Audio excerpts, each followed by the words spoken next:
হচ্ছে আজ আমার জন্য খুব বড় ধরনের বিপদ অপেক্ষা করে আছে।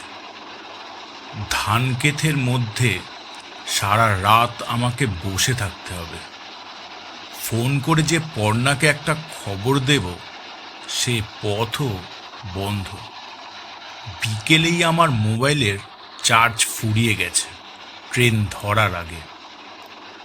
লোকাল ট্রেনে চার্জ দেওয়ার কোনো ব্যবস্থা থাকে না, যদিও পর্ণা এসব শুনবে না।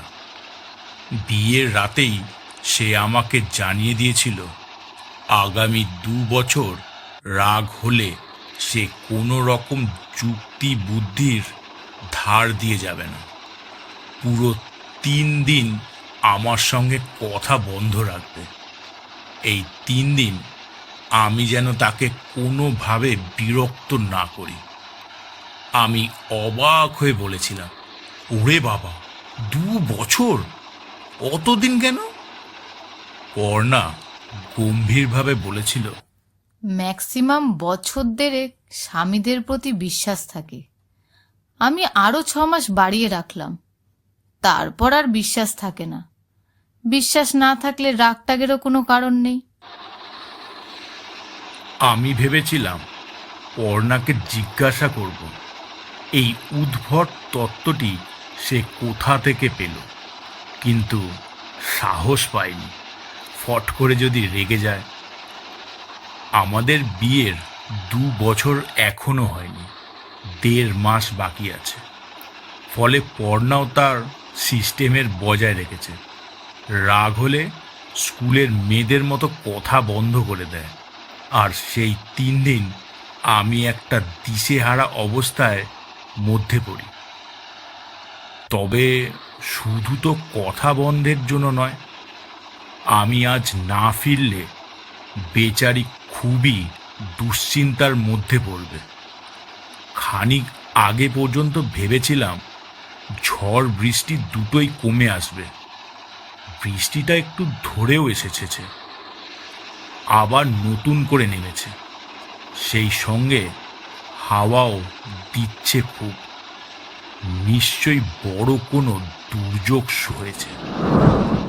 ওই যে নিম্নচাপ না কি যেন বলে, টানা 3-4 দিন এই অবস্থা চলবে। আমার নার্ভাস লাগছে। ট্রেন শেষ পর্যন্ত পৌঁছবে তো, নাকি মাঝ পথেই কোথাও আটকে যাবে? ওভারহেডের তার ছিঁড়লে বা লাইনের ওপর গাছ পড়লে রেহাই নেই। তার ওপর জল জমার ব্যাপার আছে। গত বর্ষায় মুম্বাইতে আমার ছোট মামার এই কাণ্ড হয়েছিল। ছোট মামা আসছিল থানে থেকে। বৃষ্টিতে লাইনে জল জমে ট্রেন গেল আটকে।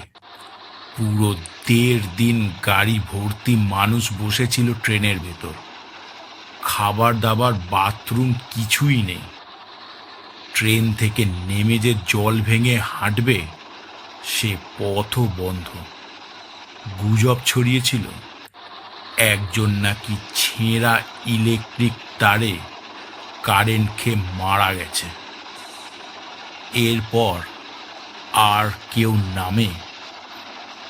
এমনিতে ছোট মামার কথা আমার একেবারেই মনে পড়ে না, আজ বারবার পড়ছে। মানুষের মনের এই একটা বিচ্ছিরি ব্যাপার, বিপদের সময় বিপদের গল্প বেশি বেশি করে মনে পড়ে, অথচ ভালো সময়ে ভালো কিছু মনে পড়বে না। কথা বন্ধের মতো পর্ণার আরও ছেলে মানুষই আছে। কোনো কোনো রাতে বিছানায় শুয়ে সে আমার সঙ্গে গল্প করতে চায়। বলে খানিকক্ষণ গল্প না করলে কিছুতেই আমাকে তার গায়ে হাত দিতে দেবে না। তাও আবার হাবিজাবি অফিসের গল্প করলে চলবে না, ইন্টারেস্টিং বিষয় নিয়ে গল্প করতে হবে। কি ভয়ঙ্কর! আমি পড়ি 7 হাত জলে। ঠিক ওই সময়টাতেই আমার কোনো ইন্টারেস্টিং বিষয় মনে আসে না। আমি আতি পাতি করে গল্প মনে করবার চেষ্টা করি।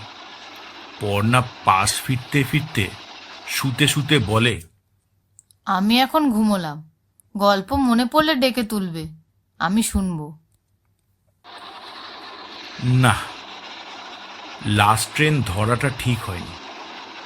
অবশ্য ঝড় বৃষ্টির আর লাস্ট ফার্স্ট কি, যখন গাড়িতে উঠেছি তখন আকাশের অবস্থা এরকম ছিল না। শুধু শিরশিরে একটা হাওয়া দিচ্ছিল, সেই সঙ্গে হালকা হালকা বিদ্যুৎ। সারাদিন গুমোট গরমে ছোটাছুটি করে কাজ করেছি। ঠান্ডা হাওয়া বেশ লাগছিল। সেই হাওয়া যে এমন ভয়ঙ্কর চেহারা নেবে কে জানতো। ট্রেন স্পিড কমিয়ে দিয়েছে, একটু বেশি দুলছে। ঝড়ের জন্য দুলছে নাকি? সিটের পিছনটা চেপে ধরলাম। ঘটনাটা শুনে মনে হচ্ছে জীবনে এই প্রথম ঝড় বৃষ্টির মধ্যে ট্রেনে উঠেছি। মোটেও তা নয়। 2.5 বছর চাকরিতে জয়েন করেছি, সেলসের কাজ। সেদিক থেকে চাকরি এখনো নতুন। টার্গেট সামলাতে হিমশিম খেয়ে যাই। মারাত্মক ছুটোছুটি করতে হয়। হাড় কাঁপানো শীত, পিচ গলা গরম, তুমুল বৃষ্টি, সবসময় ঘুরে বেড়ায়। তবে সেগুলোর কোনোটাই আজকের মতো ভয়ঙ্কর ছিল বলে মনে পড়ছে না। আজ দূরের এক মফস্বল শহরের কাজ সেরে ফিরছি। পড়ার জন্য 3 দিনের কাজ 2 দিনে করেছি, এবং খুব স্বাভাবিক কারণে টার্গেট ফেল হয়েছে। আরও হাফ বেলা অন্তত থাকা উচিত ছিল, কিন্তু উপায় কি? পর্ণাকে কথা দিয়েছি আজ ফিরব।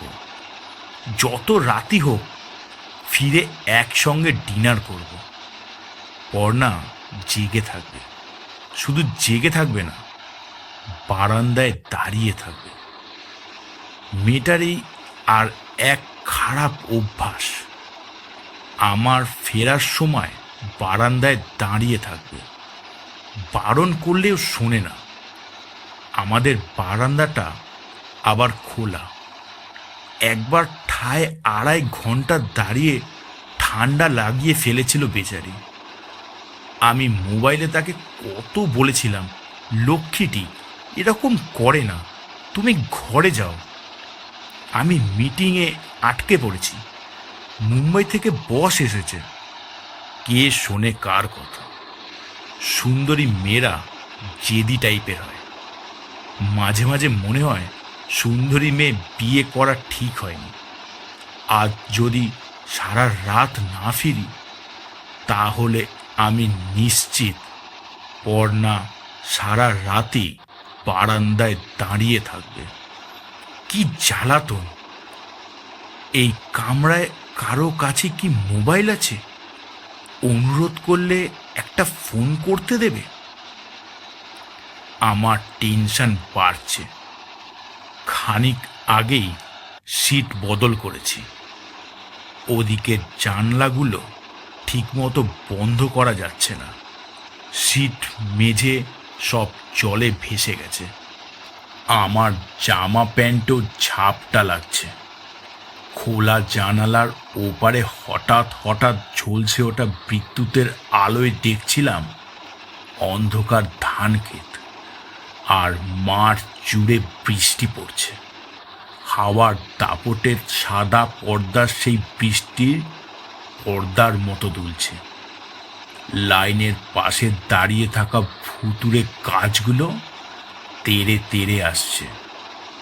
ডালপালা নাড়ছে তো না, যেন হাত পা দাপাচ্ছে। কে জানে, অন্য সময় হলে এই দৃশ্য হয়তো ভালো লাগতো, আজ ভয় ভয় করছে। এদিকে অবশ্য দুপাশের জানলাই বন্ধ, ফলে ঝড়ের দাপাদাপি দেখতে হচ্ছে না। বিয়ের আগে শুনেছিলাম বড় টানা টানা চোখের মেয়েরা বৃষ্টি ভালোবাসে। কুশলের বউ ওরকম বৃষ্টি পাগল মেয়ে। আমার পর্ণার চোখও বড় আর টানা টানা, কিন্তু সে একেবারেই বৃষ্টি পছন্দ করে না। তার মতে বৃষ্টি মানেই জল কাদা, জামা কাপড় স্যাঁতস্যাঁতে, সর্দি কাশির সময় তার পছন্দ ঝলমলে রোদ। গোটা আষাঢ় শ্রাবণ মাস দুটো ধরে পর্ণা মুখ বেজার করে থাকে, যেন আকাশে নয় তার মুখেই মেঘ জমেছে। প্রথম প্রথম একটু দুঃখ পেয়েছিলাম, কারণ বৃষ্টি ছিল আমার ফেভারিট। পরে দেখলাম পর্ণাকে আমার হাসি মুখও যেন ভালো লাগে, বেজার মুখেও ভালো লাগে। মজার কথা হলো, ওর সঙ্গে থাকতে থাকতে আজকাল আমিও বৃষ্টি অপছন্দ করতে শুরু করেছি। গোটা কামরাটা ফাঁকা, এমনিতেই লাস্ট ট্রেনে প্যাসেঞ্জার কম হয়, আজ মনে হচ্ছে আরও কম। হাতে গোনা 2-5 জন মাত্র, তারাও এমনভাবে ছড়িয়ে ছিটিয়ে বসে আছে যে কাউকে ঠিক মতো দেখা যাচ্ছে না। অন্যদিন ট্রেনে ভিড় অসহ্য লাগে, আজ মনে হচ্ছে ভিড় থাকলে ভালো হতো। চেঁচামেচি হই হট্টগোল তাস খেলা দেখতে দেখতে সময় কাটত। ব্যাগ থেকে অফিসের কাগজপত্র বের করে উল্টোলে কেমন হয়। সেলস টার্গেটের ফেল করার ধাক্কা আগামী মাসে কিভাবে সামলাবো তা নিয়ে কিছুটা অন্যমনস্ক থাকা যেত, কিন্তু সে উপায় নেই। এদিকটায় যেমন জলের ঝাট কম, তেমন আলোও কম। মাথার উপর পরপর 2টো বাল্ব জ্বলছে ঠিকই, কিন্তু দুটোর অবস্থাই শোচনীয়। লোহার জালির মধ্যে ঝুলকালি মেখে টিম টিম করছে। এই আলোয় কিছু পড়া অসম্ভব। আমি চোখ নামালাম, আর তখনই উল্টো দিকে বসা মানুষটাকে দেখতে পাই। লম্বা সিটের এক কোনায় ভদ্রলোক বসে আছেন চোখ বুঝে, মনে হচ্ছে ঝিমোচ্ছে। ঝিমোনোর মধ্যে একটা নিশ্চিন্ত ভাব, আশ্চর্য। এত ঝড় জলে এরকম নিশ্চিন্তে কেউ ঘুমোতে পারে? মনে হচ্ছে বাইরে কি হচ্ছে জানেনই না, অথবা জানলেও পাত্তা না দিয়ে ঘুমিয়ে পড়েছেন। ঘুমানোর জন্য অন্ধকার দিকটা বেছে নিয়েছেন। ভদ্রলোকের গায়ে ধোপ দুরস্ত ধুতি পাঞ্জাবি, চোখে পুরনো ধরনের মোটা কালো ফ্রেমের চশমা। চশমা নাকের উপর ঝুলে পড়েছে। বুক পকেটে পেন, পাশে একটা ব্যাগও রয়েছে, ঝোলা ব্যাগ। ব্যাগটাও বেশ পরিষ্কার। ভদ্রলোকের বয়স কত বুঝতে পারছি না, 54-55 নিচে নয়। ঘাটটার ডান দিকে সামান্য হেলে আছে। ট্রেনের দুলুনিতে একটু একটু কাঁপছে। আমার হিংসে হচ্ছে। আহা, আমিও যদি এমন করে ঘুমোতে পারতাম। ঘুমিয়ে ঘুমিয়ে পর্ণাকে স্বপ্নে দেখতাম আমি আর পর্ণা টেবিলে খেতে বসেছি। বাড়ি ফিরতে দেরি হওয়ায় অপরাধের নিয়ম অনুযায়ী সে আমাকে শাস্তি দিয়েছে। কথা বলছে না, ইশারায় আমাকে আরও একটা রুটি নেওয়ার জন্য ধমক দিচ্ছে। ইশারায় প্রেম করা যায় জানতাম, ধমকও যে দেওয়া যায় পর্ণাকে বিয়ে না করলে জানতাম না। ইশারা ইঙ্গিতে পর্ণা আমাকে ভারী সুন্দর ধমক দিতে পারে। মুখে কিছু বলি না, কিন্তু মুগ্ধ হয়ে যায়। আচ্ছা, এই ঘুমন্ত ভদ্রলোক কি কলকাতা যাচ্ছেন? গেলে ভালো, একজন সঙ্গী পাওয়া যাবে, ঘুমন্ত সঙ্গী। ট্রেন থমকে দাঁড়াতে বুকটা ধড়াস করে উঠল।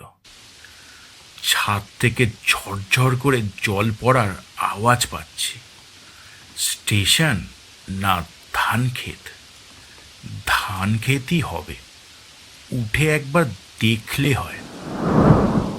আমি উঠবার আগেই উল্টো দিকের ভদ্রলোক চোখ খুলে ধরফর করে সোজা হয়ে বসলেন। নাকের ওপর ঝুলে পড়া চশমাটা আঙুল দিয়ে ঠেলে তুলে আমার মুখের দিকে তাকিয়ে বললেন, আনন্দপুর এলো না? ভদ্রলোক জেগে ওঠা এবং কথা বলায় আমি উৎসাহ পেলাম। বিনয়ী গলায় বললাম, ঠিক জানি না, এই লাইনে আমার যাতায়াত নেই। ভদ্রলোক হাতের কবজি উল্টে ঘড়ি দেখলেন, বললেন, আনন্দপুরই হবে। যারা এক পথে রোজ যাতায়াত করে তাদের জানলা দিয়ে স্টেশনের নাম দেখতে হয় না, সময় দেখেই বলে দিতে পারে ট্রেন কোথায় এসেছে। তাদের হাতের ঘড়িতেই স্টেশনের নাম ফুটে ওঠে। তবে আজ গাড়ির সময় মেনে চলছে না, ভদ্রলোক ভুল বলেছেন। আমি নার্ভাস গলায় বললাম, মনে হয় মাঝপথে দাঁড়িয়ে পড়েছে। ভদ্রলোক হাত দুটো মাথার উপর তুলে আড়মোড়া ভাঙতে গিয়ে থমকে গেলেন। ভুরু কুচকে বললেন, মাঝপথে কেন? মাঝপথে দাঁড়াবে কেন? যা ঝড় বৃষ্টি হচ্ছে, গাড়ি লেট করছে। ভদ্রলোক হেসে ফেললেন, বললেন, না না, গাড়ি রাইট টাইমেই যাচ্ছে। বলতে বলতে সরে গিয়ে ভদ্রলোক জানলার উপর ঝুঁকে পড়লেন, যেন স্টেশন দেখিয়ে আমাকে হাতে কলমে আশ্বস্ত করতে চাইছেন। তবে দু হাতে জানলাটা একটু খুলতেই ট্রেন ছেড়ে দিল। চলন্ত জানলার ফাঁক দিয়ে দেখলাম নির্জন ভেজা একটা প্ল্যাটফর্ম হুস হাস করে পার হয়ে যাচ্ছি। জানালার গা বেয়ে ঝপ ঝপ করে জল পড়ছে। ভেজা স্টেশনে জলে মুছে যাওয়ার ধরনে আলোর তলায় ছাতা মাথায় একজন দাঁড়িয়ে। লোকটার পিছনে হলুদ বোর্ড। এক ঝলকের জন্য পড়তে পারলাম, তাতে লেখা আনন্দপুর। ট্রেন স্পিড বাড়ালো। ভদ্রলোক আবার জানলা তুলে নিজের জায়গায় ফিরে এলেন। আমি খুব খুশি হলাম। আলাপ করার ঢঙে বললাম, ঝড় কমেছে। বাপ রে, যা শুরু হয়েছিল। ভদ্রলোক ঠোঁটের ফাঁকে আবার মুচকি হাসলেন। বাহ, মানুষটা বেশ হাসি খুশি ধরনের তো। মনে হয় আমার নার্ভাস ভাব দেখে মজা পেয়েছে। অন্য সময় হলে রাগ হতো, এখন হচ্ছে না। উনি তো ঠিকই বলেছেন, গাড়ি ঠিক সময় চলছে। না দেখেই স্টেশনের নাম বলে দিলেন।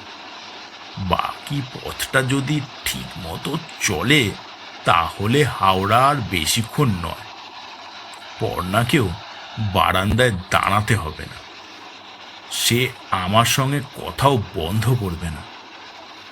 দুদিন পরে বাড়ি ফিরে বউয়ের সঙ্গে ইশারায় ভাব ভালোবাসা চালাতে হলে ও বাজে হতো। এখন মনে হচ্ছে আমার এতটা টেনশন করা বাড়াবাড়ি হচ্ছিল। মনটা এক ঝটকায় অনেকখানি হালকা হয়ে গেছে।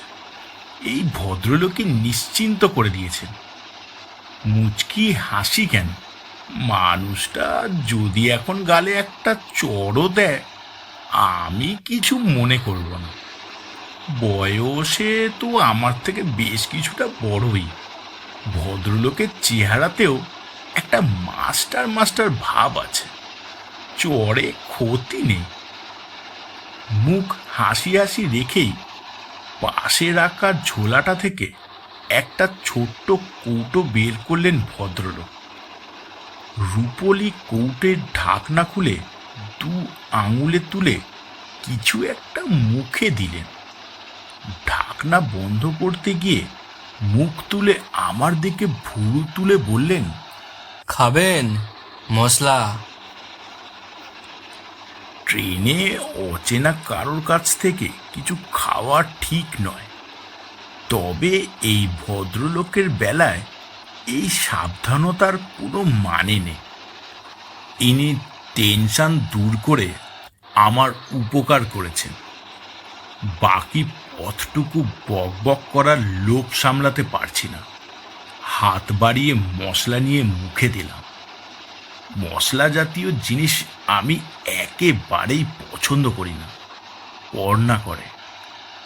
বিয়ে বাড়ি বা রেস্তোরাঁয় খেতে গেলেই 1 খাবলা তুলে মুখে দেয়। আমি মিথ্যে করে বললাম, বাহ, চমৎকার মশলা তো, সুন্দর গন্ধ।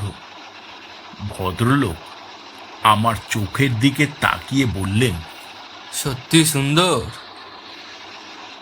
আমি স্মার্ট সাজার চেষ্টা করে হাসলাম। বললাম, "হ্যাঁ, মিথ্যে বলবো কেন?" ভদ্রলোক কৌটোটা আমার দিকে এগিয়ে দিয়ে বললেন, তাহলে এটা রাখুন। আমি অবাক হয়ে বললাম, না না, এই তো খেলাম। ভদ্রলোক সহজভাবে বললেন, আরে তাতে কি হয়েছে, আবার খাবেন? নিন ধরুন, বাড়িতে নিয়ে যান, আমার কাছে আরও আছে। ভদ্রলোক যেভাবে হাত এগিয়ে দিয়েছেন তাতে প্রত্যাখ্যান করা খারাপ দেখায়। আমি দ্রুত ভেবে নিলাম, অসুবিধা কি, নিয়ে নি। মশলার কৌটো উপহার নিয়ে বাকি পথটুকু যদি ঘনিষ্ঠ থাকা যায় ভালোই তো। আমি লজ্জা লজ্জা মুখ করে হাত বাড়িয়ে কৌটোটা নিয়ে ফেললাম। শার্টের পকেটে রাখতে রাখতে লাজুক হেসে বললাম, ধন্যবাদ, আমার স্ত্রী মশলা খুব ভালোবাসেন। ভদ্রলোক ছোট একটা হাই তুলে নির্লিপ্ত ভঙ্গিতে বললেন, আমার স্ত্রীও ভালোবাসতেন। পর্ণার সঙ্গে মিল শুনে আমি খুশি হলাম। নতুন নতুন বিয়ের এই একটা সুন্দর ব্যাপার। ছুতোনাতায় বউয়ের কথা মনে পড়লেই ভালো লাগে। তরল গলায় বললাম, উনি এখন ভালোবাসেন না? ঠিক জানি না, আমি এখনকার খবর বলতে পারবো না। এখনকার খবর বলতে পারবো না, কথাটার মানে কি? স্ত্রী কি ভদ্রলোকের সঙ্গে আর থাকেন না? সম্পর্ক নেই, ডিভোর্স? ভদ্রলোক নিজেই উত্তর দিলেন। ঠোঁটের কোণায় মৃদু হেসে বললেন, সে তো এখন আমার সঙ্গে থাকে না, তাই বলতে পারবো না। একটু অস্বস্তি হলো। আমি বললাম, ও। ভদ্রলোক কথা বন্ধ করে আপন মনে গুনগুন করে একটা গানের মতো কি করতে লাগলেন, যেন স্ত্রীর সঙ্গে না থাকাটা তার কাছে এখন আর কোনো ব্যাপার নয়। আমি প্রসঙ্গ পাল্টে বললাম, আসলে কি জানেন, ঝড় বৃষ্টিতে টেনশন হয়ে গিয়েছিল, যদি না কমে। কান থামিয়ে ভদ্রলোক বললেন, বয়স কম, টেনশন হওয়াটা অস্বাভাবিক নয়। খোলা ট্রেনে সবসময় বৃষ্টি বেশি মনে হয়, তার ওপর দুপাশে মাঠঘাট, ক্ষেত, গাছপালা, সবটা জুড়েই বৃষ্টি দেখা যায়। পরিমাণে মনে হয় অনেক, সেই সঙ্গে রাতও হয়েছে। সব মিলিয়ে আপনার মনে হচ্ছিল বড় কোনো দুর্যোগ চলছে, তাই তো? কথা শেষ করে ভদ্রলোক সুন্দর করে হাসলে। চমৎকার যুক্তি। আলাপি হাস্যমুখের মানুষটাকে এতক্ষণ নিজের ভয় ভাঙানোর জন্য পছন্দ করছিলাম, এখন সত্যি সত্যি পছন্দ করে বসলাম। মানুষটা মিশুকেও, একটু মিশুকে নয়, অতিরিক্ত মিশুকে। নইলে সামান্য আলাপে কেউ মশলার কৌটো প্রেজেন্ট করে বসে? ভদ্রলোক পুরো পথটা সঙ্গে থাকলে বাঁচি। কথা বলতে বলতে যাওয়া যাবে। আমি অন্তরঙ্গ হওয়ার কায়দায় বললাম, আসলে বাড়িতে অপেক্ষা করে থাকবে, আটকে গেলে মুশকিল। ভদ্রলোক আরাম করে বসে ডান হাত দিয়ে বাঁ হাতের আঙুলগুলো মটকাতে থাকলেন। পুরনো দিনের অভ্যাস, আজকাল আর কাউকে খুব একটা আঙুল মটকাতে দেখা যায় না। সে তো দেখেই বুঝতে পারছি, অনেকক্ষণ ধরে ছটফট করছো। তুমি বলছি ভাই, বয়সে ছোট, তাছাড়া স্কুল মাস্টারি করে এখন আপনি আগে ভুলে গেছি। কিছু মনে করলে না তো? আমি আগ্রহ নিয়ে হেসে বললাম, ছিছি, মনে করব কেন? বাড়িতে বউ চিন্তা করছে, ছটফটানি দেখে মনে হচ্ছে হয়েছে। একেই সহজ সরল মানুষ বলে। নিশ্চয়ই কলকাতার বাইরে থাকে। কলকাতায় থাকলে চট করে কেউ এই প্রশ্ন করতে পারতো না, ভদ্রতায় লাগতো। আমি লাজুক ভঙ্গিতে ঘাড় নাড়লাম।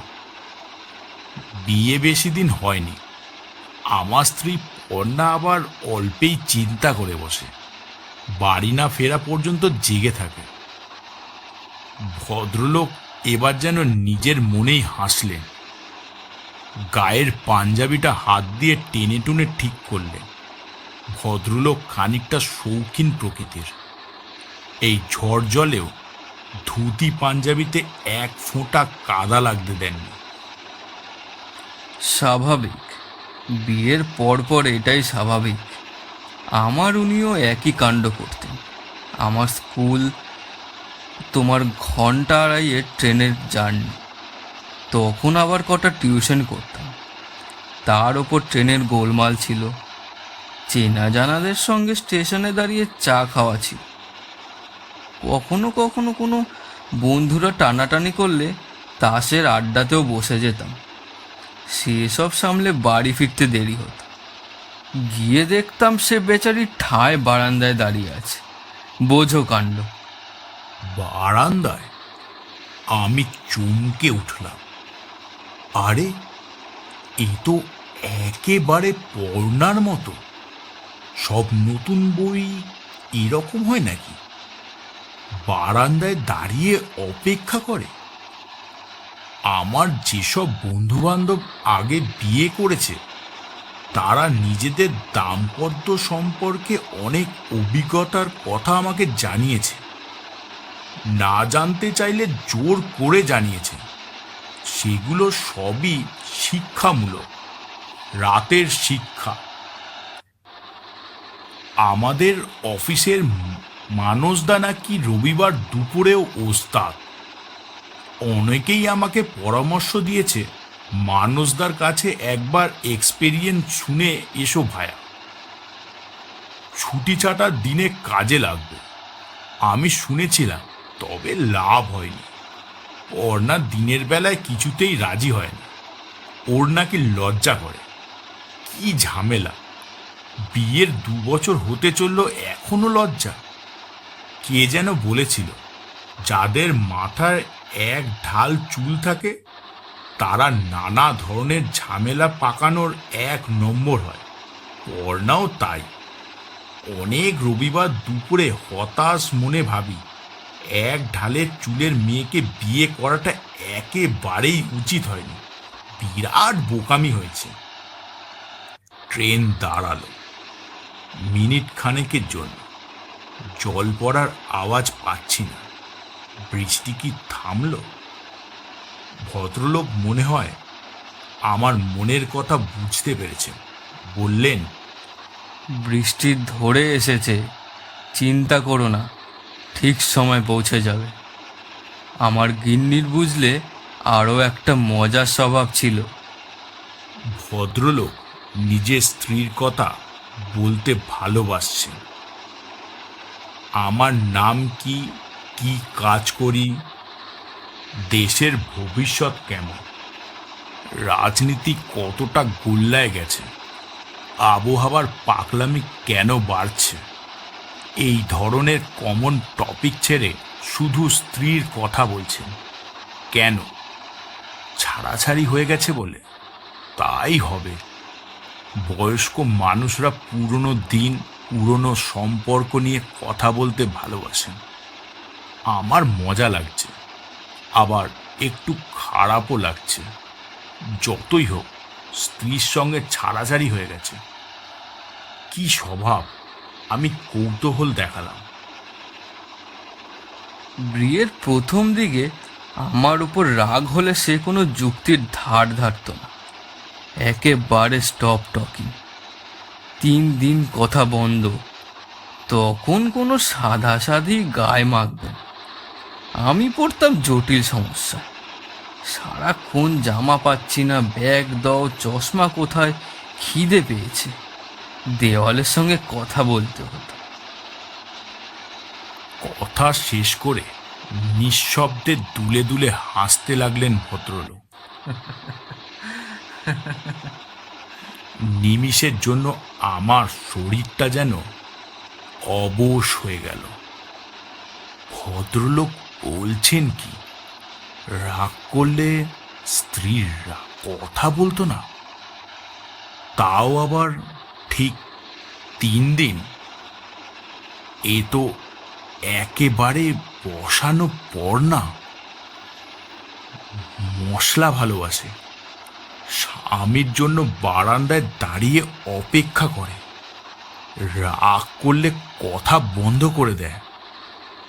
নড়ে চড়ে বসে নিজেকে দ্রুত বোঝানোর চেষ্টা করলাম, দুজন বিবাহিত মহিলার আচরণ তো একই রকম হতেই পারে। এতে অবাক হচ্ছি কেন? রাগ অনুরাগ দেখানোর ব্যাপারগুলো কাছাকাছি হলে অসুবিধা কোথায়? নিজেকে সামলে আমি আবার সহজ হতে চেষ্টা করলাম। প্রায় সঙ্গে সঙ্গে ভদ্রলোক একটু ঝুঁকে পড়ে চশমার ওপর দিয়ে আমার দিকে তাকালেন। মিটমিটে হেসে বললেন, বুঝলে ভায়া, সুন্দরী মেয়ে বিয়ে করার অনেক হ্যাপা। তারা যেমন জেদি হয়, ঝামেলাও করে বিস্তর। হুট করে চোখে জল এনে ফেলে।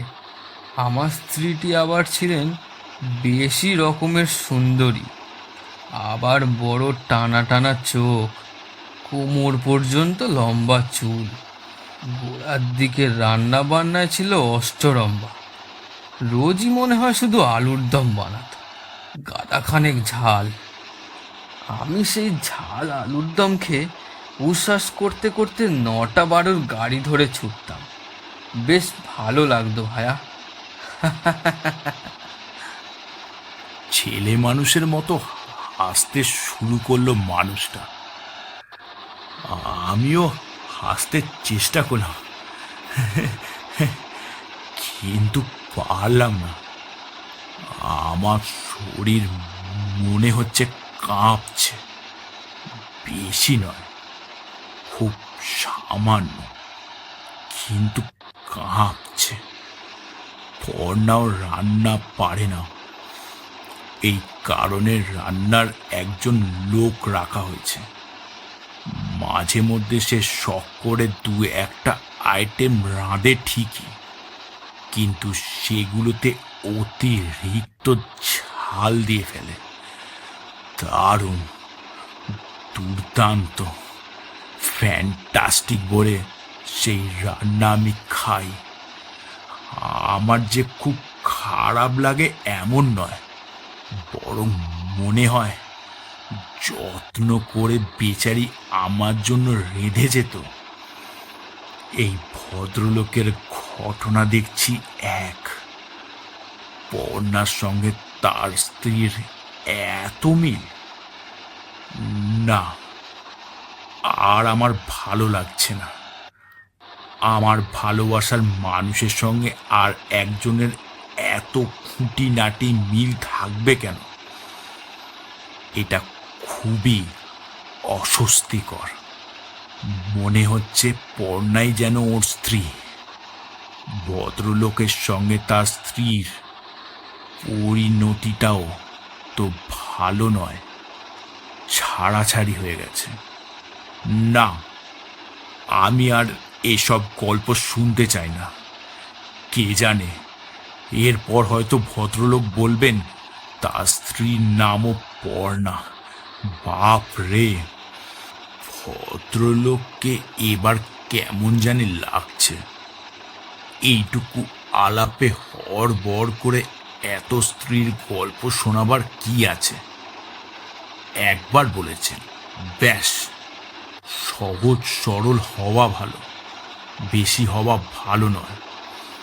আমি বাজি ফেলে বলতে পারি, এই ভদ্রলোকের সহকর্মী পরিচিতরা আড়ালে হাসি ঠাট্টা করে, সামনেও করতে পারে।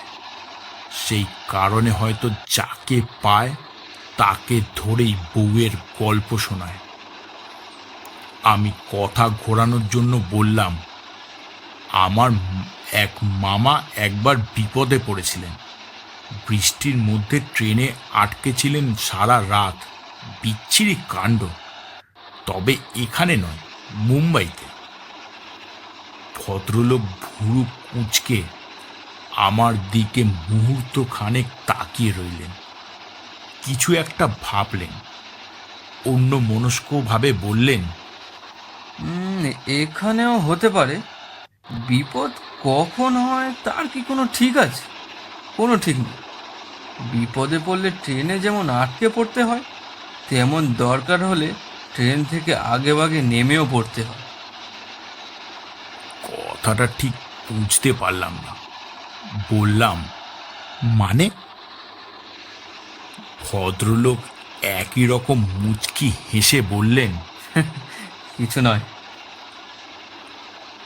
একটা কিছু হেয়ালি রয়েছে গল্পের মধ্যে। নিশ্চয়ই এইখানেও তার স্ত্রী থাকবেন। আমি কিছুতেই শুনব না। বললাম, আপনি কত দূর যাবেন? হাওড়া? ভদ্রলোক চোখ থেকে চশমা খুলে পাঞ্জাবি খুঁটে মুছতে মুছতে বললেন, সেরকমই তো ইচ্ছে আছে। এবার আমি একটু ঘাবড়ে গেলাম। ইচ্ছে মানে? এটাও কি হেয়ালি নাকি ঠাট্টা? মানুষটার সম্পর্কে আমার ধারণা একটু একটু করে বদলাচ্ছে। ঘোরাতে যেমন লাগছিল, এখন মনে হচ্ছে খানিকটা অস্বাভাবিক। আমি গলায় সামান্য কঠিন ভাব এনে বললাম, আপনার কথাটা ঠিক বুঝতে পারলাম না। বেশ কিছুক্ষণ আগেই ভদ্রলোক সিটের উপরে দুটো পা তুলে বাবু হয়ে বসেছেন। মিটমিটে হেসে বললেন, ওই যে বললাম না, বিপদে পড়লে যেমন তোমার মামার মতো আটকে থাকতে হয়, আবার দরকারে আগে নেমেও যেতে হয়। আপনি কি গাড়ি খারাপ হয়ে যাবার কথা বলছেন? অ্যাক্সিডেন্ট? আমি বিরক্ত গলায় বললাম। না, তা নয়। তবে? আমি ভুরু কোঁচকালাম। ভদ্রলোক কিছু একটা বলতে গিয়ে চুপ করে গেলেন। ট্রেন আবার দাঁড়ালো। ভদ্রলোক ঘড়ি দেখলেন, মনে হয় স্টেশনের হিসেব কষলেন। কামরার ওদিক থেকে উঠে দুজন নেমে গেল, আর আগের স্টেশনেও কয়েকজন নেমেছে। কামরায় আর কি কেউ আছে, নাকি শুধু আমরা দুজন? না থাক, আর চিন্তা নেই, এসেই তো গেলাম। বাইরের ঝড় জলও থেমে গেছে। খোলা দুটো দরজা দিয়ে শুধু ঠান্ডা হাওয়া আসছে। ট্রেন ছেড়ে দিতে চুপ করে রইলাম। এবার ভদ্রলোকের সামনে থেকে উঠে গেলে কেমন হয়? বৃষ্টির ব্যাপার নেই, বাকি পথটুকু ওদিকে হাত পা ছড়িয়ে বসে থাকি। তবে উঠবার জন্য একটা ছুতো বের করা দরকার। বললাম, চা পেলে হতো। পেলে হতো, কিন্তু এই বৃষ্টি বাদলায় কে চা বেচবে? তাছাড়া রাতও হয়েছে। বরং বাড়ি ফিরে বউকে বলবে আদা চা করে দিতে, দুজনে চা খেতে খেতে গল্প করবে। বিরক্তি অস্বস্তির মাঝখানেও মজা লাগলো। বয়স হয়ে গেলেও কি হবে, মানুষটার রসবোধ আছে। একটু মমতা হলো। আমি হেসে বললাম, এত রাতে গল্প?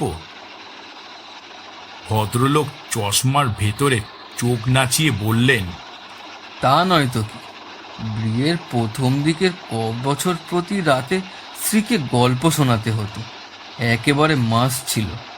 নইলে ভদ্রলোক আওয়াজ করে হেসে উঠলেন।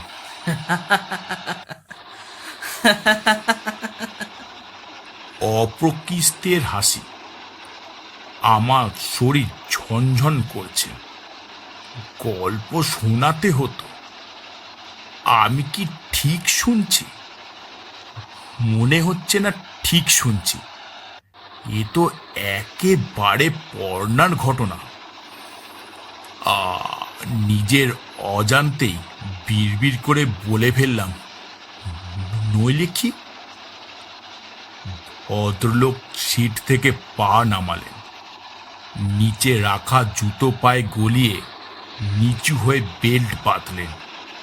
ধুতির কোঁচা ঠিক করতে করতে বললেন, নইলে কি হতো তুমি বুঝতে পারছো না? তোমার বয়সেই তো আমার বিয়ে হয়েছিল বাপু। ভদ্রলোক পাশে পড়ে থাকা কাঁধের ব্যাগ তুলে ধুলো ঝাড়লেন। পকেট থেকে রুমাল বের করে মুখ, কপাল, ঘাড় মুছলেন। তারপর এদিক ওদিক তাকিয়ে গলা নামিয়ে বললেন, বুঝলে হে ভায়া, গিন্নিটি আমার বড় জ্বালাতন করত। ছুটি ছাটার দিনে দুপুরে আদর সোহাগ করতে গেলে ঠেলা মেরে ছড়িয়ে দিত। দিনের আলোয় নাকি তার লজ্জা করে। বোঝো কাণ্ড। বিয়ের বছর 2 কেটে গেছে, তারপরেও স্বামীর কাছে লজ্জা।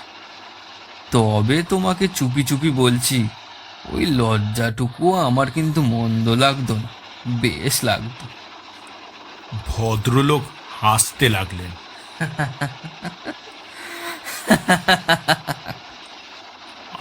আমার মনে হচ্ছে আমি আর রক্ত মাংসের মানুষ নেই। আমি একটা পাথরের স্ট্যাচু হয়ে গেছি। হাত পা কিছুই নাড়াতে পারছি না, এমনকি চোখের পাতাও নয়। ভদ্রলোক কাঁধে ব্যাগটা তুললেন, দু হাতে চশমাটা ঠিক করতে করতে ফিস ফিস করে বললেন, একদিন কি হলো জানো? আমার ইচ্ছে করলো ট্রেনের আওয়াজ ছাপিয়ে চিৎকার করে বলি, আমি জানতে চাই না। আপনি প্লিজ চুপ করুন, প্লিজ চুপ করুন। আপনি।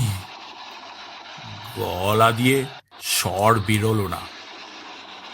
আতঙ্কে কণ্ঠ নালীও কি পাথর হয়ে গেল? একদিন হঠাৎ দুম করে 2 পিরিয়ডের পর স্কুল ছুটি হলো। নেতা নাকি মারা গেছে। অন্যদিন হলে আড্ডা দিয়ে সময় কাটাতাম। সেদিন কেন জানি আমার মনে হলো বাড়ি গিয়ে বউকে চমকে দিলে কেমন হয়। সে সময় তো এখনকার মতো মোবাইল টোবাইলের ব্যাপার ছিল না। আগে ভাগে খবর দেওয়ার উপায় ছিল না, দিতেও চাইনি। আমি রিক্সা নিয়ে ছুটলাম স্টেশন। কপালও ভালো ছিল, ট্রেনও পেয়ে গেলাম সঙ্গে সঙ্গে। সাঁই সাঁই করে পৌঁছে গেলাম বাড়ি। বাড়ি বলতে ভাড়া বাড়ির একটা। বাড়িওয়ালা থাকে বাইরে। দরজার সামনে গিয়ে দেখি তালা ঝুলছে। আমি একটু দেখে অবাকই হলাম। মনে আছে সময়টা ছিল বৃষ্টি বাদলা, বড় বৃষ্টি নয়, ঘ্যান ঘ্যানে বৃষ্টি। আমার উনি আবার বৃষ্টি সহ্য করতে পারেন না, জল কাদায় নাক ছিটকায়। তার পছন্দের হলো কড়া রোদ। তাহলে বৃষ্টির মধ্যে গেল কই? কারো বাড়ি? দোকান বাজারে যায়নি তো? কে জানে, রান্না করতে গিয়ে হয়তো কাঁচা লঙ্কা কম পড়েছে। ভদ্রলোক মুহূর্তখানেকের জন্য চুপ করলেন। কবজি উল্টে ঘড়ি দেখলেন। আমার গলা শুকিয়ে কাঠ হয়ে গেছে। ঢোক গেলা দরকার, পারছি না। আমি কি ঢোক গিলতে ভুলে গেছি? পর্ণার মতো ওই মহিলাও বৃষ্টি পছন্দ করে না। এটাও কি কাকতালীয়? ভদ্রলোক রুমাল দিয়ে ফের নিজের কপাল মুছলেন। একটু যেন উত্তেজিত, নিঃশ্বাস ফেলছে ঘন ঘন। ফ্যাকাশে ধরনের হাসলেন।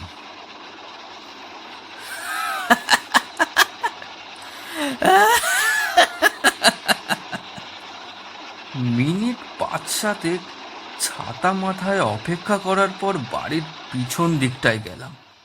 ওদিকেও একটা দরজা আছে, বাগানের দিকের দরজা। আমার স্ত্রী কোনো কোনো সময় সেই দরজা আটকাতে ভুলে যায়। এমনও হয়েছে রাতে বাড়ি ফিরে দেখেছি খিল ছিটকানি কিছুই পড়েনি। বললে ২ দিন মনে রাখে, ফের ভুলে যায়। আজ ভুলে যায়নি তো? সেটা দেখতেই পিছনে গেলাম। মনে মনে ঠিক করলাম, দরজা খোলা দেখলে জোর বকুনি দেবো, তাতে রাগ করলে করবে। আসলে বকুনির থেকে খোলা দরজা দিয়ে ঘরে ঢুকে পড়ার একটা সুযোগ নিতে চেয়েছিলাম। এতক্ষণ পরে আমি কথা বলতে পারলাম। বিড়বিড় করে উঠলাম, কি দেখলেন?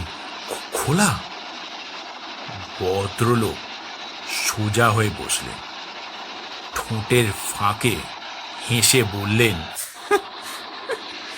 না, বন্ধ। তবে পাশের জানালাটা সামান্য খোলা। ওটা আমাদের শোয়ার ঘর। জানলার সামনে গিয়ে দাঁড়াতে ঘরের ভেতর থেকে ফিসফিসানি ভেসে এলো। ফিসফিসানি? হ্যাঁ, ফিসফিসানি। একজনের নয়, ২জনে ফিসফিস করে কথা বলছে। মহিলার গলা চিনতে পারলাম, আমার বউ। পুরুষ মানুষটি অচেনা। আমি খানিকটা অবাকই হলাম। ওর কোনো আত্মীয় এসেছে? তাই হবে। ডাকতে গিয়ে থমকে যাই। সামনের দরজায় তাহলে তালা কেন? যা করা উচিত নয় আমি তাই করলাম। কি? প্রশ্নটা করলাম বটে, তবে মুখ দিয়ে বের হলো কি না বুঝতে পারলাম না। জানালায় কান পাতলাম, স্পষ্ট শুনলাম অচেনা পুরুষটি বলছে, চলো, এখনই আমার সঙ্গে পালিয়ে চলো। আমি আর অপেক্ষা করতে চাই না। তোমার বিয়ের পর একটা রাতও আমি ভালো করে ঘুমাতে পারি না। আমার বউ আদুরে গলায় বলল, ছি সোনা, অমন করে না। যা হওয়ার হয়ে গেছে। তুমি আর কটা দিন অপেক্ষা করো। মানুষটা যে খারাপ নয় গো। ছেড়ে চলে যাওয়ার জন্য একটা গোলমাল টোলমাল তো লাগবে। আমি পা টিপে টিপে সরে আসি। ভদ্রলোক উঠে দাঁড়ালেন। ট্রেন ছুটছে। শেষ মুহূর্তে এসে যেন স্পিড বাড়িয়েছে। ভদ্রলোক বড় করে হাসলেন।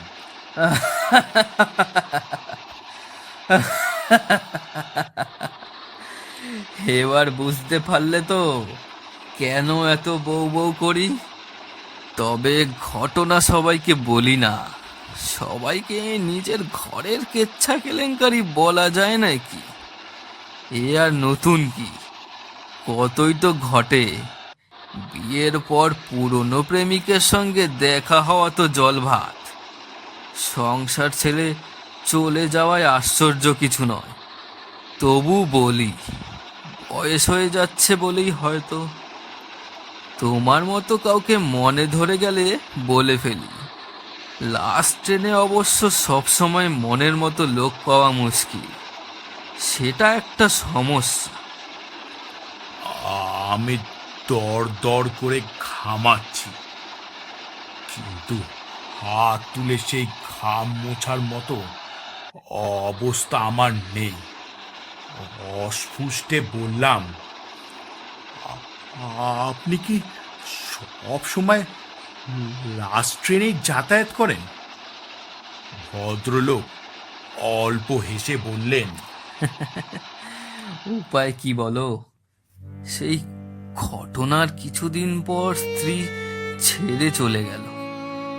আমি কোনো গোলমাল করিনি, কোনো সুযোগও দিইনি, তবুও চলে গেল। অনেক বারণ করেছিলাম, লাভ হয়নি। ভেবেছিলাম ভুলে যাব। ভাবতে ভাবতে বেশ কটা বছর কাটিয়ে ফেললাম, ভুলতে পারলাম না। এমনি বউ হলে পারতাম, জ্বালাতনের বউ বলেই পারলাম না। যাওয়ার সময়ও আমাকে জ্বালিয়ে গেছে, বলে যায়নি কেন যাচ্ছে। আমার দোষ বলে যায়নি। যত দিন যেতে লাগলো সে যেন ঘাড়ের ওপর চেপে বসলো। স্কুলের চাকরিটা দিলাম একদিন ফট করে ছেড়ে। সারা দিন সদর দরজায় তালা দিয়ে পিছন দিয়ে ঢুকে ঘরে বসে থাকতাম স্কুল থেকে ফেরার পোশাকে, ধুতি পাঞ্জাবি, কাঁধে ব্যাগ, পকেটে পেন। বুঝতে পারলাম এই অবস্থা বেশি দিন চলতে দেওয়া উচিত নয়। চলতে দিলে আমি পাগল হয়ে যাব। পাড়ায় ছেলেপিলেরা আমাকে দেখে ঢিল ছুড়বে, ধুতি কোচা খুলে দেবে, বলবে বউ পাগলা। তাই একদিন ভেবেচিন্তে লাস্ট ট্রেন থেকে ঝাঁপ দিলাম। সুইসাইড করার জন্য ঝড় বৃষ্টির দিনে লাস্ট ট্রেন ভারী চমৎকার, লোকজন কম থাকে। তোমাকে বললাম না, দরকার হলে আগেও ট্রেন থেকে নামতে হয়। ইচ্ছে হলেও পুরো যাওয়া যায় না। আজ আসি ভাই, কেমন? ভদ্রলোক চলন্ত ট্রেনের খোলা দরজার দিকে এগিয়ে যাচ্ছেন।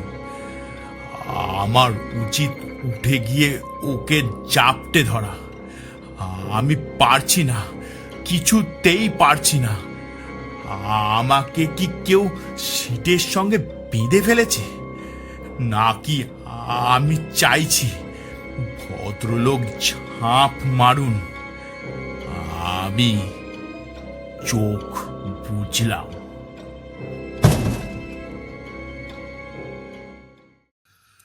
ট্রেন থেকে নেমে প্রথমেই চোখ গেল আকাশে। ঝলমলে আকাশ, তারা ফুটছে। হাত দিলাম জামার পকেটে। না, মশলার কৌটোটা নেই।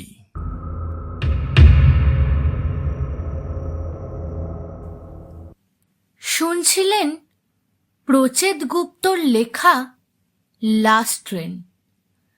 আমাদের প্রয়াস ভালো লাগলে লাইক, কমেন্ট, শেয়ার এবং সাবস্ক্রাইব করার অনুরোধ রইল।